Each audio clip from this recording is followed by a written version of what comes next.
Tuh. Tuh. Tuh. Tuh. Kepada sampai hari ini. Ini kan 225 sampai tangan kena ini. Hai Penners, welcome to Pen Story. Perilaku korupsi memang sudah membudaya dan menjadi kanker ganas stadium 4 yang susah disembuhkan. Dan yang lebih parah lagi, terduga korupsi pun sudah tidak mempunyai rasa malu lagi tampil di depan publik. Korupsi saat ini sudah menjadi tren di mana-mana. Yang melakukan korupsi pun sudah tidak mengenal kelas dan strata lagi. Mulai dari level menteri sampai kepada level kepala desa, korupsi pun kini sudah mulai menjalar sampai ke penegak hukum dan swasta. Berikut adalah contoh korupsi di bidang pembangunan infrastruktur yang udah Pen Story tulis hari ini. Sebelum lanjut ke videonya, biar Pen Story rajin upload tiap hari, kasih dukungan kamu dengan cara subscribe dan nyalakan lonceng notifikasinya. Udah? Lanjut!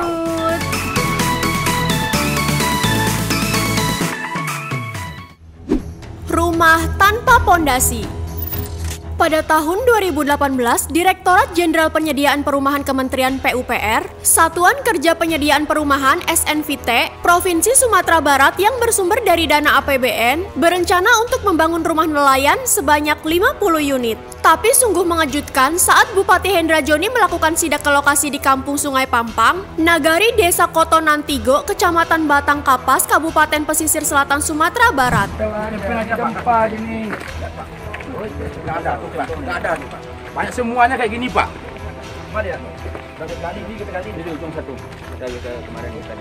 Mana PU, mana PU? Tuh kita mana, Dam? Mana orang PU? Coba lihat ini ya. Padan. Sampeknya nih. Dilansir dari portal berita Asia, goasianews.com, sesuai papan informasi proyek, kontrak kerja yang tertulis dalam kegiatan Kementerian PUPR, Direktorat Jenderal Penyediaan Perumahan Provinsi Sumatera Barat ini senilai Rp4.995.983.000 dan sebagai kontraktor pelaksana PT Naratek Jaya Abadi, kontrak tertanggal 25 Mei 2018 selama 210 hari kalender dengan konsultan dari PT Hoiro Engineering Konsultan. Namun parahnya, sebanyak 34 unit rumah bantuan khusus untuk nelayan miskin yang dalam proses pengerjaan ternyata dibangun tanpa pondasi galian. Hal ini membuat Bupati Hendra Joni marah besar dan menginstruksikan untuk segera membongkarnya. Dari informasi yang didapat, yang bertanggung jawab menangani kegiatan tersebut sedang tidak berada di kantor karena sedang menunaikan ibadah haji.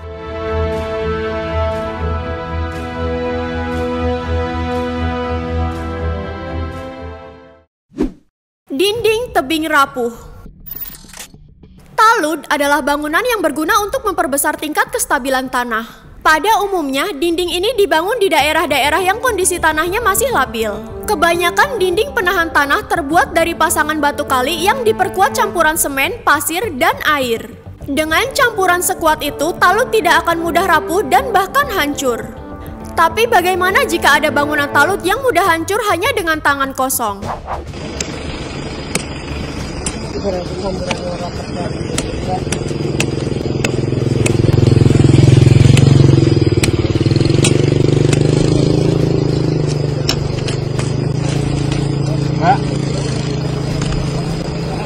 Dilansir dari regionalkompas.com, kasus ini terjadi pada tahun 2021 lalu. Komisi 3 DPRD Banjarnegara, Jawa Tengah kecewa dengan temuan proyek pembangunan talud yang ambrol saat dipukul dengan tangan kosong. Kualitas bangunan tersebut sangat tidak sesuai dengan standar.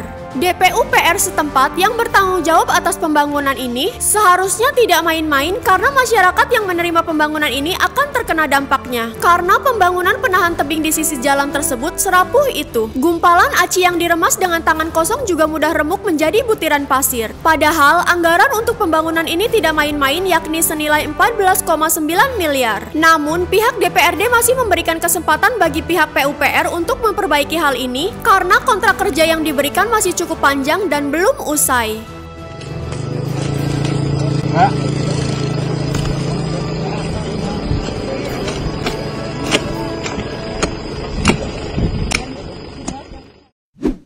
Tembok ringkih. Proyek pemerintah yang dikerjakan asal-asalan kali ini terjadi di Pasuruan, Jawa Timur. Anggota Komisi 3 DPRD Kota Pasuruan mengamuk saat melakukan inspeksi mendadak proyek milik Dinas Kesehatan Kota Pasuruan. Amukan itu dipicu temuan mereka bahwa proyek senilai lebih dari 623 juta itu dikerjakan asal-asalan sehingga kualitasnya buruk.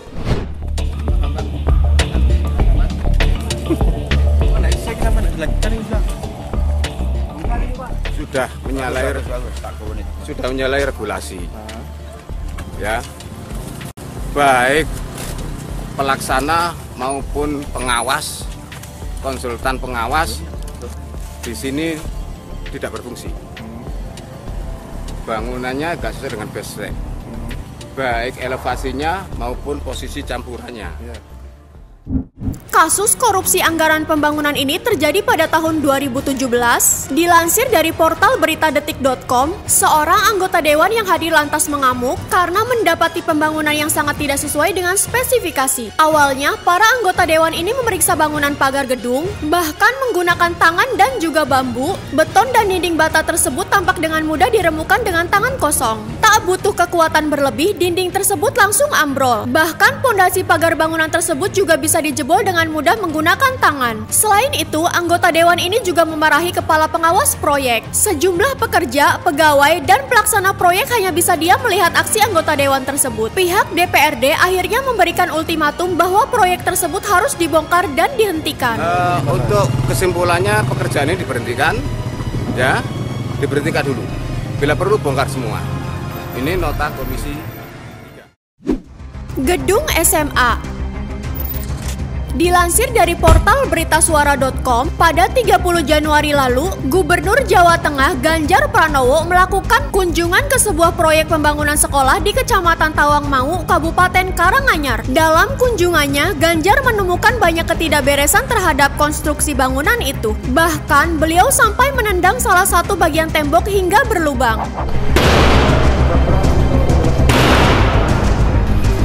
Oh iya, ganti iki Mas. Teleponan bosmu Mas? Oh mungkin sampean ojo ngapusi aku.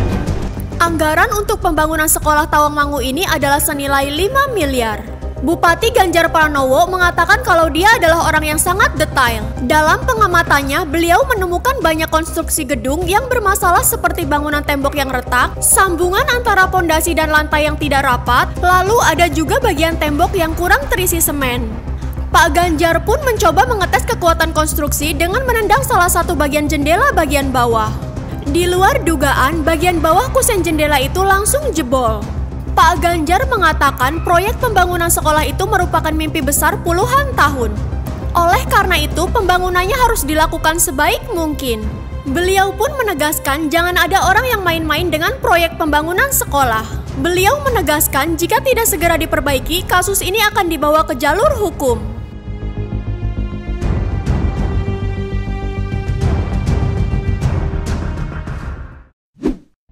Jalan aspal.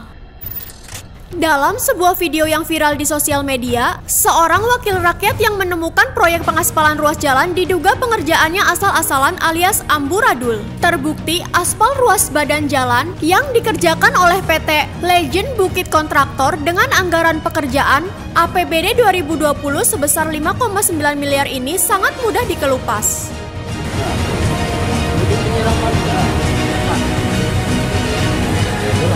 Ini nggak apa-apa, tapi ini anggap tadi tapi karena memang pasal ini. Itu ramai saja dah. Tapi kan mana kualitas ini? Apa satu ini gitu. Dilansir dari infosriwijaya.com, kasus ini terjadi pada Desember tahun lalu. Apa yang dilakukan kontraktor di Muara Enim ini membuat seorang anggota DPRD Muara Enim marah besar.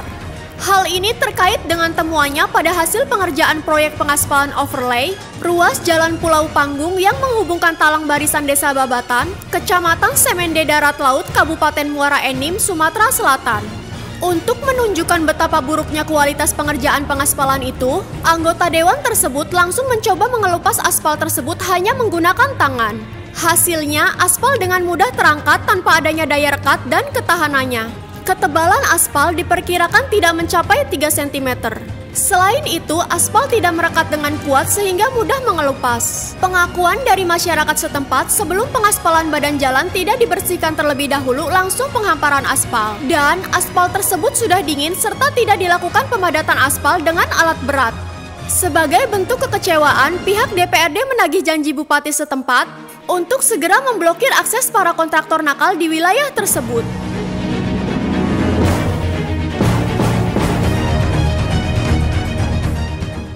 Penners, video kali ini sampai di sini aja. Budaya korupsi akan menghancurkan peradaban suatu bangsa, menghancurkan sistem perekonomian, dan yang lebih parah lagi akan menghancurkan mentalitas suatu bangsa terutama kepada para generasi mudanya. Sehingga untuk mengikis budaya korupsi tersebut, sedari awal kita sudah harus mengajarkan kepada anak-anak kita, keluarga-keluarga kita, sahabat-sahabat kita tentang nilai-nilai moralitas yang bernama kejujuran. Karena kejujuran suatu bangsa itulah yang akan menjadi modal pembangunan suatu bangsa menjadi bangsa yang besar, maju, dan beradab. Sampai jumpa di video selanjutnya. Terus semangat buat balikin mood optimis kamu supaya lebih baik di masa depan. Bye-bye!